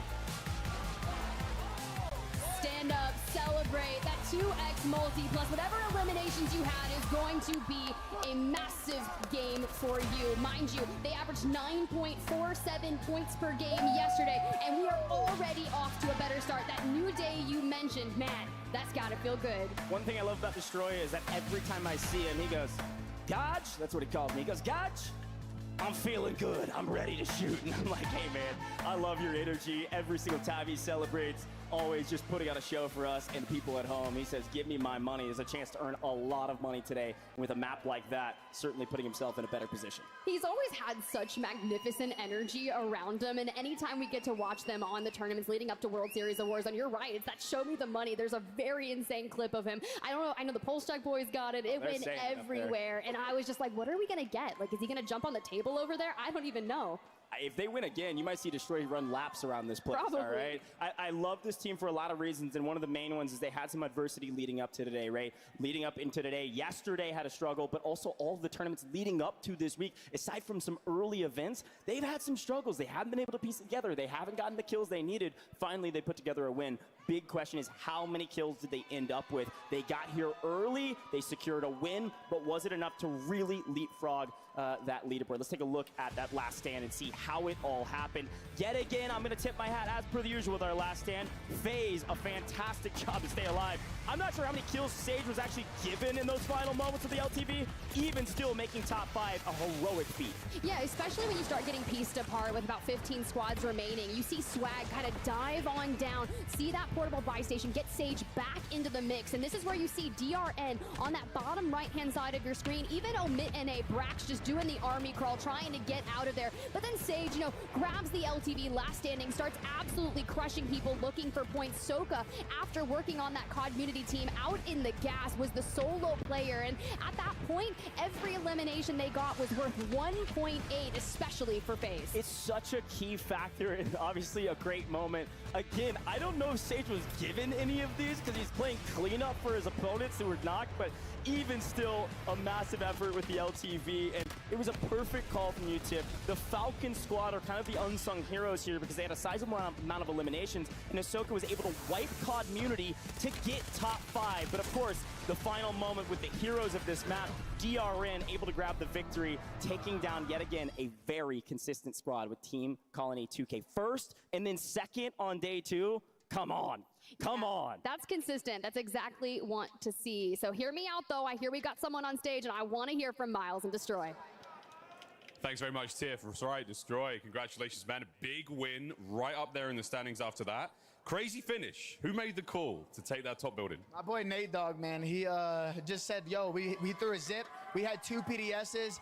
Best IGL in the game, Nate Dogg. Threw the zip down. We got hype for free. Free-ass W. That's what I'm talking about. Sorely needed, man. Well done. Again, how's it been so far in the tournament for you? I mean, what's the environment been like? I mean, I know there's some fans out here. There's some loud Destroy fans. Let's go, baby. They're real loud. How you doing? Yeah, man, I got my whole family out here. Thank you guys for supporting us. I appreciate you guys. Yesterday, we weren't able to get a W, but I promised today that we were getting 2+ Ws. That's one right there. Not the most kills, but nonetheless, we got the zone pool. Nate made the great call. Me and Raul are on all cylinders shooting, and it's just kind of flow for the squad right now. Dude, love that for you, man. Congratulations once again. We'll let you back up there and stay warm. It's back to the desk. All right, Miles, thank you, man. Destroy, always a ball of energy, bringing the hype, and a massive win coming out for them. I love our stage, by the way. Shout out to everybody in the production crew for that. And shout out to Jay, Destroy's brother. Make sure I get that right this time around. His whole family out there supporting. Thank you so much, man. Look, that's a big win, Dream. The fact that they get this, right? Maybe not the most eliminations, though. That's another talking point, but let's at least celebrate one more time, right? That massive W. Yeah, absolutely. And of course, calls from Nate Dogg. And, you know, kind of a fun fact, I had Tia tell me that Nate Dogg actually helped her out, too. So he's overall a really smart player. Destroy meant that. But you saw them, I believe, you know, when we were watching Sage during that, like, crazy action with the vehicle, which is insane, they were lurking around the warehouse, right? They waited for their moment, their opportunity, and they played the zone, and they got the dub. Man, as we look at our highlights, I just want to preface, this was one of the most wild games we have seen to date. Dandro, I want to start with the Gulags. FIFA absolutely destroys DJ. I could not believe FIFA won that fight. He shouldn't have, And then what was our second big gulag fight? The second one is C. Smith hitting the Goomba stomp on top of Flank, hitting the zip, go up to the top. Look at that! Dude, that's what is this? That is just embarrassing. Oh my goodness. I know Flank is absolutely, I've seen him put his head in his hands too many times in the Warzone space, and I know he's feeling bad about that one, but it really just kind of set us up for the rest of this lobby, right? It was just moment after moment after moment. Same pace as sort of game number 1, zone number 5. We still only had 26 teams left, 14 teams already eliminated. Yet again, seems like some teams, like Destroy said, firing on all cylinders and finding their kills. Yeah, and finding their kills here too. Falcons, right? Shifty plays with the vehicle was absolutely insane because as they were rotating in their zone, they were literally destroying everybody, rotating into center and getting that Opal Palace area on the northern side of zone. But credits to their plays, and of course, throughout the rotations, it was absolutely insane. As we saw, even Echo, Prodigy, Adara, FaZe, everyone was trying to find a spot to rotate. You know what, you mentioning like the vehicle plays, I feel like this was the drop of vehicle plays because of course, as you said before, what Sage was doing at the very end. Listen, when I said to look out for FaZe, this isn't necessarily what I had in mind, but I am 100% not complaining. When he was left on his own, we were like, oh man, Falcons were eliminated before this man was. I'm telling you, Sage, again, like we highlight the Falcons. We talk about Shifty and Biffle returning to Hollow Ground, trying to win that championship, right? Back-to-back years. Sage is trying to do the same thing. He's on a wonderful organization of FaZe, and he's playing with the greats of Swag and Adrian. The fact that he stayed alive as long as he did with the vehicle plays, and even before that, getting hit from every angle, it was absolutely crazy. But hey, Sage has been here before. Cool, calm, and collected. He's a wonderful player, and he wants a championship just as much as the Falcons roster does. Now, from one Falcons roster to another, Falcons Mena also an early exit from game number 1 to game 2, polar opposite. Then we had Omit EU also out in 33rd. Inconsistencies, Dandro. Yeah, a little bit of inconsistencies. I kind of hyped them up. Game number 1, Omit EU saying, hey, this is exactly what they have to do. You know, they have to come out firing on all cylinders. They need to keep up and be consistent. Unfortunately, game number 2, they make an exit at 33rd. But hey, we have Destroy winning that game, and I didn't hear really anybody give it to him. So while I got the full cam, can we just get a little, give him his money? Let's go, baby. Team Destroy taking game number 2. Right. I love it. I always love that guy's energy. You know, and I think in drop 1, they were in 12th place. So, you know, maybe not a lot of elimination, but getting that placement, I think Raul had at least 5. Right. That's still pretty good. And for Colony, man, I can't believe that they got second. Well, let's talk about that. I was about to bring it up. Colony, right, Gio? Game number 1 was absolutely incredible. I mean, it couldn't have been any better. They got first place after all. This time around, they get second. So yesterday, Falcons were the teams going first and second nonstop. Colony 2K, they've kind of flipped the script. Now it's them. Well, this is the thing that I actually find really interesting about today so far. You know, we talk about these teams like Omit, who came in 33rd today, right. and Falcons still, yet, look, they haven't been playing badly, but they haven't won, so it's kind of, you know, listen, it's relative.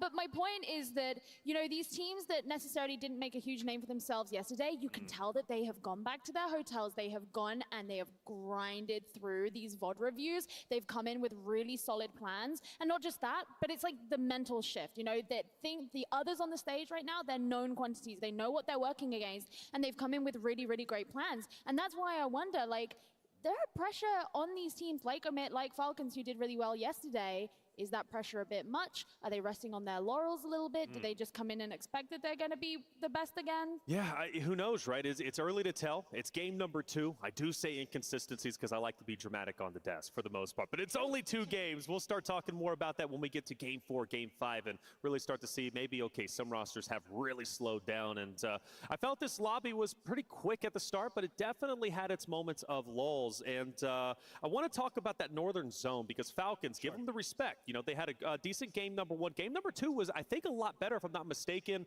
Top 5 for sure before Sage ended up trying to run him over. Talk to me about Falcons and how well they did. Yeah, I mean, in sort of that game number 2, when I saw that sort of zone come immediately out and knew that it was going to kind of pull a little bit more towards that northern side, I knew that the Falcons were going to have probably a really decent game, okay? So I think that here in game number 3, I'm hoping they're kind of hoping for those zone pulls, right, to continue to have these sort of banger games after banger games. Well, game number 3 is about to get ready. Let's take a look at our standings heading in, and it's Falcons leading the way. That 40-point lead speed is doing them justice. 2 games, not doing bad at all. They've managed to secure 41.8 points, and, well, Colony just below them at 62. I tell you what, that gap isn't as big as you would think it would be from Falcons to Colony, and second on down, it is close. Hey, it's only going to continue to heat up from here. Let's see how well the teams are going to play moving forward. And, well, speaking of which, let's start moving forward. We've got game number 3 ready to go, so let's send it to continue to tell the story of the 2024 World Series of Warzone Global Finals. Spider Tip goes, take it away. Thank you so much, Taylor Reflections Noble. I gotta say, Tiff, it feels crazy to say that Falcons, yes, they're on top by not that big of a margin, but also Team Colony 2K is in second place overall. That, by the way, if they finish, is like $52,000 a piece if they can keep up this pace. I mean, that's a good weekend if I'm Nickel, if I'm being honest. Because, like, I mean, 50K from the solo YOLO yesterday. We're still getting crazy here because, man, that's after 2 games. We're flying through this already. I thought yesterday that I would see a max of 6 games, and we are starting to be around that halfway point. If we're north of 80 points, that means for 2 games, we're at 41.8 points for the Falcons, especially after you drop an 11-point game in match number 1. All we have up is here. Yeah, and no, what's interesting, too, is if you look at their averages from yesterday, if they drop 2 average games from yesterday, that would be 35 points apiece. That's insane. That's their average. But if they drop both of those, that's 70 points. Guess what? That's a total of 151. They would be past our threshold, so we could get to our first match point in 2. That's kind of our metric right now. They also dropped a 60-point game yesterday, so you never know what could happen, but I'm very impressed with the rest of our squads as well. Very tight margins, 2nd, 3rd, 4th, 5th, all within, what, 4 points total? A lot of room to leapfrog up this leaderboard, and I'm excited to see what happens in map number 3, folks. This new zone, new map, we're moving quick, and Tiff, I'm just excited to say that I believe map number 3, it's here, folks. You don't have to wait any longer. Crowd in Vegas, I know we're excited about this one. It's time for map number 3 of the World Series of Warzone, day 2.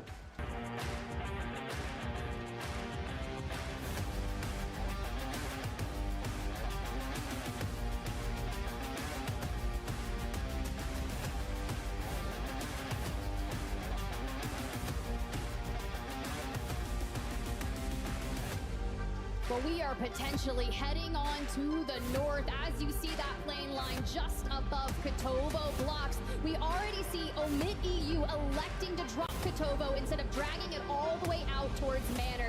For some of our squads that are looking to get into that early action, you can see squad number 34 also. If you haven't gotten into a territory where you feel comfortable at chasing that 150 threshold, the time is now. You cannot let the Falcons start to points gap the lobby in Cloud9.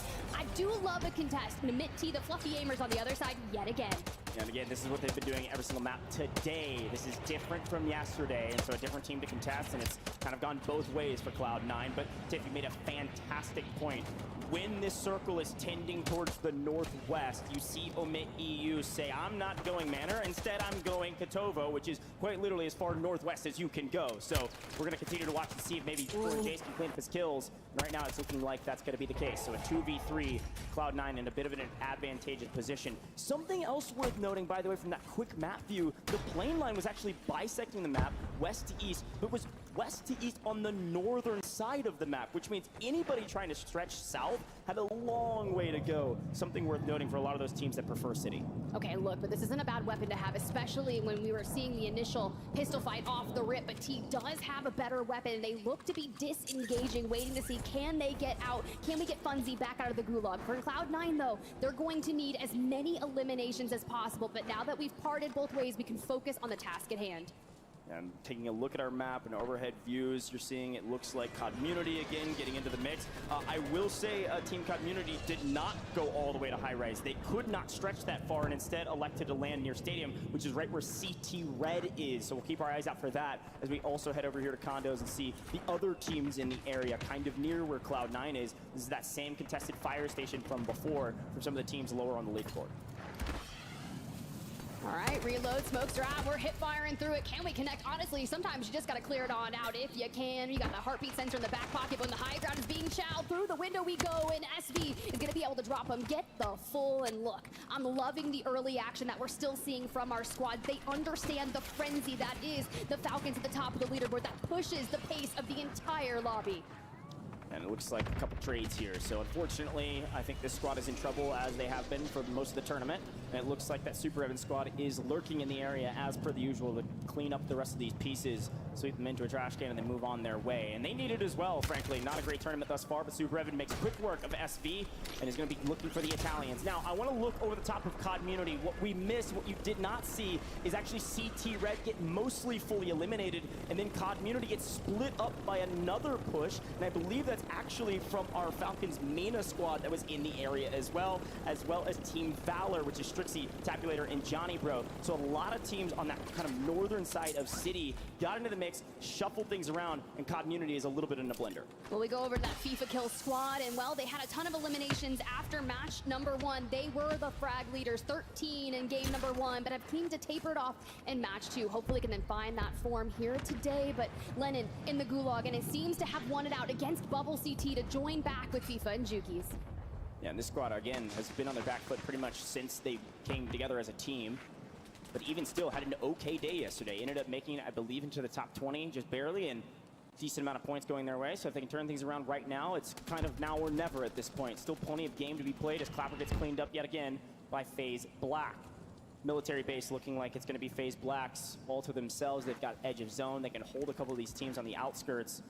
But right now, I'm looking down towards Superstore, where they will be rotating to, and Team Aiden, yet again, has already rotated down to Lowtown as well, trying to get a piece of this action. So we take a look at the new zone that's about to pop. This is going to get really interesting. Do we go all the way to Kotobo? Do we go to the northwestern side of this map, or do we favor kind of the central zones that we've seen from day one? Well, if we go north, it's Revenge Tour and a mid-EU that are battling for that complete decimation of that northwestern side. I saw mortars being invested, and they're kind of on top of each other up there. But so far, Revenge Tour making it their own up there. A couple squads still on the move, and you got to keep an eye on, because honestly, I feel like there's one of these do not enter zones, like a quarantine area around Pop-Off Power. People will rotate around it, whether that's right. going through Industrial, they're carve on over through Cargo and go up to the north through Outpost, because they do not want to chow the Falcons right now. Yeah, no, it's a great shot. And with this zone, we are not going to go to the northwestern side of the map. This is kind of the most telling zone that we'll see. It's actually likely going to be Cargo, maybe that Outpost area up on the Lonely Hill, which is just north of where that Super Evan team currently is, with FIFA Kill trying to regain in the area. I likely think we will go that way. There's a chance we head further west towards Seaport, but I'm excited to see what happens and which teams are in the best spot. Right now, the Falcons have nowhere to run to. There's nowhere that they need to go, because Popov is almost entirely in this zone, and likely they're going to be walking out with Popov as per the usual with like 40 to 50K. Well, as per the usual, you got the Exiles on top. Ultimate high ground here at Levin Resort. When you've got the Reaper team down on the bottom, you can see that they're all separated out. Sent one to the Gulag early, and they're just trying to look for a way to disengage from that building away from Team Huskers. But Colony 2K, a consistent start here just on the inside of Zaravan City, deciding how they want to approach, where do we want to see that next circle pop, and how do we acquire the information. The portable radars, though, such a boon to checked areas on the rotate. Yeah, it's a good shot. We've jumped all the way to the bottom of this zone. This is the bottom of the circle down in City. You're going to see several teams on the left-hand side of this mini-map. You're going to see Community trying to regain against that Falcons MENA squad on the left-hand side. So you're going to see two of our top teams right now, second place, looking at that Community team in about fourth, maybe running into each other, pending which team wins the early fight. That's the south side. Here is the eastern side. This is the Superstore side. Like we expected, FaZe Black has rotated through Superstore, moving into Old Town, Lowtown, trying to find where that Aiden team decided to rotate to, who are apparently already in a fight as well in the Lowtown, Old Town area. And FaZe Black's going to come in and possibly third party it as we see FaZe into the Gulag. Yeah, this is tough, but Melvin does not be able to get the jump onto Adrian. A clean read for them. Looks to be a full reset as Sage already has boots on the ground here on the outskirts of Opal Palace. Dead center of of that area and all of the teams that are surrounding them on that rotation. And when you've got a large majority of that water still in the dead center of the map, you have to choose. Do we go from the C-Town side? Do we get on over to Cargo? And when do we time that rotation or that call? And here's that look at Team Aiden that we were talking about, by the way. Already down near Opal in Old Town, Low Town. Kind of the transition between the two, trying to make a big rotation over to Old Town. I think Aiden squad knows that it's likely going to be favoring slightly to the west, not necessarily in this POI. They're going to elect to early rotate as Smith actually wins his Gulag off screen against Tapulator, which means they're going to have all three alive. It's good news for this squad, especially because you're gonna have Z-Smith in the sky and Eyes in the sky to give you some info, especially about this Vortex Robstar team. They could have played spoiler here without some Z-Smith info, and because of that, they can play a bit slower. Off screen, by the way, Omit NA just took down Omit EU on the very north side of the map up in Kotovo. That's gonna be Omit EU in the Gulag trying to regain. Omit NA have won that fight and needed it bad. I mean, that's one way to have an Omit takeover, if I'm gonna say that. But for Team Aiden, you have got to hit that rotation. As you see that pull come through, a mass exodus will occur from the Old Town, C-Town area. You're going to have to get towards Cargo. A lot of squads have already set themselves up there, and you can see right there, Team Super Evan, the mainstay in Cargo. Yeah, right in the middle is Team Super Evan, 15 that pink. That's Omit NA. They have won the northern side. The only team that is nearby is actually the Falcons and Popov. Pending which way the Falcons rotate, that could be a fun fight to watch. But I think that Omit NA team is thinking, we want high ground, we want in-game. So where they're going to take over outposts and punish any teams that get there. The other teams in the north, by the way, that we were looking at is actually that Exile squad with Team Huskers still up in Levin, trying to make their way out and into New. As we see FaZe apparently back on our screen as Team Aiden is trying to take down some of the main competition they have. Oh, we're full sending it. This is Big A versus Little A. Not on the same team this World Series of Warzone. Z-Smith on your screen, filtering up through the stairs. You can already see the regain that they've been trying to occur, throwing that loadout, which means they don't have their weapons they're comfortable with, and DJ Moss needs to take advantage of all of this. Sage across the way. We already saw him take that zip to reposition earlier. Aiden takes down Adrian. That's kind of brutal, man. Get Aiden back up on their feet, and you can just see FaZe just saying, I don't want any part of this right now. There's still 36 teams up. I'm out. It probably was either a Z-Smith or a DJ Moss call to say, no, we know Adrian's separated. We can punish this, and they're able to do so. So now that it's a 3v2, they say, all hands on deck. Let's swing, and wild timing, and unfortunately nobody punched each other, so they might get out for free, at least for now. But DJ's on the hunt with Z-Smith and Aiden. They are punishing this FaZe team. They've lost one. They have player advantage, so they're going to push the equation. 2 + 2 = 4 in this instance. What a win against FaZe. We're going to send them likely to the Gulag to try to regain a big win. Look, FaZe is in third right now. That's a big takedown, especially with still 34 teams on the map. It really is. Reply Totem here on your screen. We saw them get in Mixie here alongside DRN, and it just seems like we're going to keep on poking, keep on regaining, but no one has fully wiped one another just yet. But you've got DRN, your match 2 winners, over there on the north side, kind of smoke and run here. They want to use the zip to get out of dodge, but sometimes when you're the first, or maybe they're just going to shoot out the one entirely. So Raul, you better get some cover, and you better get it quick. Oh no, I think somebody told Rob that the guy was one shot, pulls out the static, couldn't connect. I think they likely will pick up this kill and take down every zip along the way. This rotation is going to be punished. And look who it is actually in the skies. Did I just see FIFA kill running around with a helicopter? They've left Lennon out on the longest leash of all time. Who's likely going to get punished. This is actually a 1v1, by the way, Nate Dogg and Lennon. But to the action we go, because Team Aiden's in trouble, or maybe they're the ones causing the trouble. One goes down, nice trade. This team is moving with a V12 engine right now. Everything working near flawlessly as they punish Hollow's team and take them to the bank. Oh, they understood the assignment. They know that they have to play at a very quick pace of play to make sure that they can track down the Falcons and eliminate them in their own format that they're so good at converting on. Even Super Evan's team, we called it out earlier, they were already on the Cargo side of things, and they're starting to separate out, but it's the Falcons that are going to be hailing from pop-off power. They've moved just on the outskirts of Outpost, and you'll have to keep an eye on them, because Soka just went down on the ground. Into the Gulag we go. Yeah, this is such a great call, by the way, from Omit NA. They know they need a third party this. Whether this is Vegas Inferno that they're going to punish or the Falcons, we'll see. We're going to do a quick listen in with the Falcons with Ahsoka down. This is going to be a crucial moment. On my level, second floor. It's up on the hill.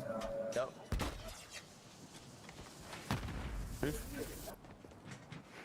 I'll pop in advance. Okay. Bad band. Here. I'm gonna go for portable by behind us. I'm gonna wait for the scan, bro. I don't know if these have an advance though. Oh, portable now? I did. Did none of you guys hop out right there? On the hill? No, because the Braxton them was shooting us the whole time. Gotta go back there for that buy. Just wait for these to scan, bro. I don't know if they know I'm here. Think so? I need a refresh. I'll scrum anyway. Whew. Yeah, that one was brutal. Good listening to hear what they were thinking. I think they were thinking, we don't have a third man. I mean, Ahsoka got punished in the gulag, and now she's fighting. I'm trying not to make a mistake. And Omit NA is here to pay. And oh no, Shifty goes into the building to try to make a play, and he knows his teammates are low. Omit NA playing spoiler right now, potentially to the Falcons, but we lose Brax. So it's a 2v2, and with their third coming back, a quick buyback on Ahsoka means the Falcons somehow have found a way to find an advantage over Omit NA. How will this one pay off? This is going to be crazy. I mean, the Falcons still have so much cash for resources, and they always have buy stations in their back pocket. But Omit NA, after taking out Omit EU in the north, Youngsta's on 5 eliminations. Remember how much of a game day they had yesterday? Well, it was nothing that we're used to seeing from Omit NA. Brax loses the gulag to the APAC team, and that's so unfortunate for them, because if I'm fighting the Falcons in a 2v3, I'm going to want to go in with my full strength. Yeah, and frankly, this is one of those probably the only moment ever that the Falcons, if they knew, would say, thank you, XMQ. I think that's a huge boon. Like you said, player advantage now on the side of the Falcons. I don't think they know that. There's a chance they've got some UAVs in the sky, and maybe they're picking up on some reads, but right now, they're looking with this smoke and run. They know someone's out here, and it looks like they've actually grabbed maybe an LTV and are getting out of dodge. So Omit NA playing their life well. We're going to swing back to a team that's been doing that all map, this map, and are slowly creeping up the leaderboard. Team Aiden trying to return to form into the top 5 as they've secured a nice spot in cargo right now if this zone pulls south. Well, I love this rotation, right? Especially when you're getting ahead of it, because we knew crossing the water was going to be incredibly difficult, and you've got other squads still trying to get in from that south side. That's Reply Totem here, looking for a bridge to cross. But with Team Aiden, Z-Smith already on 6, we've got LTVs to play around. You have to see where is this pull going to occur, and are they going to be able to take down the Team Falcons Mena with haste? Looks like Z-Smith's going to jump out just to make sure they don't get full team wiped. Luckily, it looks like a couple bullets went the other direction, which means they have a free rotate. They're still good.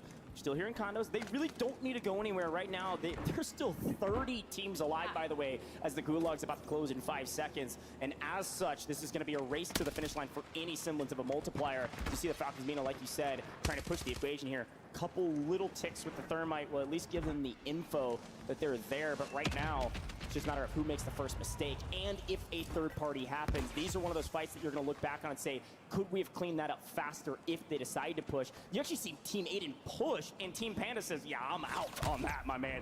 They are gone into new zone. Panda is not taking any chances, and now on edge of zone with the new zone. This is dead center on that fire station here in Seaport that we've been talking about. We've showed it in the early drop spots. This is where Cloud9 used to go. Cloud9 is still in it, and I think Cloud9 is actually holding out Community, who is rotating in from the sea. DRN just got wiped, but we still need to get the Team Falcons Mena squad into the next circle, so you have to get through Team Aiden. We jump on over to the other side here. Team Community, Scum and full wipe, Dongy on your screen, as well as Unrational. And when you've got Cloud9 lurking below you, things can be detrimental towards your regain. We do have a bunker buster in the back pocket. We just got to set our sights straight onto Jowo. Can we rip him out of it? Because if you think about it, it's always going to be Jowo and Bredman right next to each other, with Foreign Jays kind of lurking from a cross angle. Now, unsurprisingly, by the way, that I called it Periwinkle. That is definitely a blue. 35 with that Watch Waldo team, Colony 2K. They're still alive. They're fighting right now. We're losing Nick Cool, but this team went first, second, and they're trying to better it again in this next one, as they're losing one off screen or a little bit further down the line. You do see Omit NA has regained fully and have moved into the new zone as well. You see Exiles were able to make their way out of Resort and have crept down to new. But right now, Dongy and Unrational are just lying in wait and looking for somebody to make a mistake and maybe somebody's head to get popped. Well, Foreign Jays picks up XMQ, and that's a full squad wipe, so we don't have to worry about them looking for a regain over here. But Exiles, man, they are just hunting, waiting to use that Car 98 and find a down. Biffle down below, you can see them just on that screen, but Omit NA, and of course, Team Aiden in the distance. We got Pentagon, Melvin, Fuzzin as well. With 26 teams here, you have to make sure these circles can be fickle, right? Depending on those end game pools, whether you have to cross that road, that will cost you so many placement points. But for Team Aiden, who took the early rotation with Team Falcons Mena kind of mirroring them, right? They're constantly staying just a step ahead, and it's only a matter of time before they start to pick them apart. Crazy, and it's a great call. The early rotation is going to pay in kind, but again, the zone pool is further north, and now we're, of course, still in Seaport, but right where it looks like that Watch Waldo team was, and then Team 30, which is the Team Clapper team that I think had 7 kills throughout the entirety of yesterday combined in all 6 games, have a chance to have a good one if they can hold that position in the middle of zone as they're getting pushed. Everybody wants their spot. It's going to be difficult to do so. That darker blue 30, that's the best spot right now, especially on this south side, and there's a lot of teams that are going to be gunning for it. Oh, and we're starting to move. The Falcons have already found themselves a home, but it's not a good one as Soka gets ripped from the ultimate high ground. Launard, Little Mario gonna do the work on them. Biffle only on 3 eliminations, and you're gonna have to fight off everyone hailing from the north on that. It's gonna be Aizen, Hollow, the next biggest threats to them. Huskers team, the Exile squad, has made their rotation in and actually have a nice position on the northern side. So a couple gatekeepers right now as everybody's trying to get a piece of the pie, a piece of some cover, and a place somewhere. We need some multipliers. Still 23 teams up as we're moving into the 7th.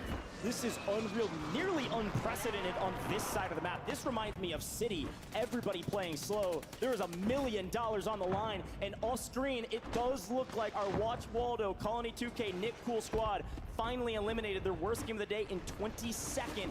Likely still going to be top 5 with a decent game, but that is a frustrating one after a fantastic momentum. Look at this layer cake action all across these condos. No, this is going to be brutal. We are pulling to the open ground outside of the condos, and sometimes you just got to find yourself a balcony, go prone. You don't have any plates there for Scummin to kind of reconvene with. Dongy on 3 eliminations. If you want to get ahead of that, bro, we have no resources. We are in shambles. Did you see how many buybacks? But turn to the north. We've got Exiles on your screen here. All 3 up. Moore's in the back pocket, and a precision airstrike to just absolutely wreak havoc on the lobby. Okay. Yeah, that's right. Huskers. FNK sniping for the win. My bad, Husk. I knew I was familiar with the game. Apparently not. Good grief through the body, but we go to Aiden squad. PDS is for days. It's Omit NA versus Team Aiden, and it's a brutal one. Blood trading hands, but no one will falter. Not yet. Sharing a wall like a townhome. This time it's in condos. Juju, little fastball special. You gonna get paid in kind? Aiden gonna get the rip. No, doesn't get the cleanup. This squad's still in trouble, but Omit NA is out of here. We are deep in the gas, but we got a buy station for some gas masks. Hey, that's how you make a replay of that. And a PDS in the back pocket. Elsewhere, the Team Falcons Mena have fallen. Team Community still struggling, but we still have to get into that next circle. Knowing that it pulls out into the open, we want to take our time. Smoke and run here, and look what we see just ahead of us. Cloud9 being wiped by Deus Amir's squad. Good grief. CT Red getting into the mix and cutting down one of the top teams today. CT Red still in the mix, finding more team wipes, finally losing Deus Amir. But the question is, you might be asking, wait, we're not in the 9th zone yet. Where is the zone? It's all the way on the other side. Who's there? The Exiles have been here since the beginning. There was 20 teams up and they were here. Here comes Vegas Inferno. Hometown heroes trying to make a play for day 2. Getting punished. Wait, Almighty Team. Okay, Brolic. You run out of ammo. Do you still have the gunny? Huskers makes the move. Future has game. Last alive for this squad. Trying to play from underneath. It's the Exiles. It's Vegas Inferno getting cut down. It's Rocket. It's Zakar. They're blasting up again into second. They had 7 kills yesterday in total. Could they win it all? Or will the veteran of Huskers win by himself? He says, bring me my teammates. We're not done yet. Now we make it a 3v2. We cut the difference, throw some thermites into the mix, and this wing comes in. We get Rocket. Now we're looking for Zakar. Brolic from the high ground. He drops down, cleans it up, and the Huskers return to form is what we need on land. He's been doing it for years, folks. He told me it would be a different day. A solid performance yesterday, but a fantastic performance in map 3 of day 2. The Exiles on top, and not only because of the gunny, but because of the high IQ, big brain plays from Huskers. He says, I don't need to be the hero. I want my team to win. The double buyback, the chow, the win, the blood. His teammates get the victory with him. And I'm trying to look at Huskers' screen right now. I'm like, show me the eliminations. Huskers had about 5 5, potentially 6, and it only goes to show, what did the other squad mates have, right? Did we get double digits? Let that 2x multiplier do the most for you, and look, I do see 6, so at minimum of 12. That's right. I think it was a very solid game. Across the board, they shared kills when we saw them. I think it was at least double digits. It's a 20-plus point game. They needed that to get back into the mix. Of course, every position you're leapfrogging, I don't need to remind you at home, there is $1 million on the line. So if you jump from 20th up into the top 5, this is quite literally thousands upon thousands of dollars that could go your way. But we're just into map 3, and it is match point day, which means we still got to get to 150 points from somebody. And guess who got cut down a bit early? The Falcons. I know, I'm like, they're starting to encroach on that triple-digit territory, and I get nervous because once they get there, I'm like, they can put up a north of 40-point game and completely change it. But a lot of our squads, they understand what they needed to do here, especially on day number 2. Prevent them from getting a 2x multiplier. Deny them 1.8 if you can. Let's go ahead and take a look at that last stand and kind of see the culmination of happened outside the gas, because before we blinked, we were down to the final 2. But this is insane.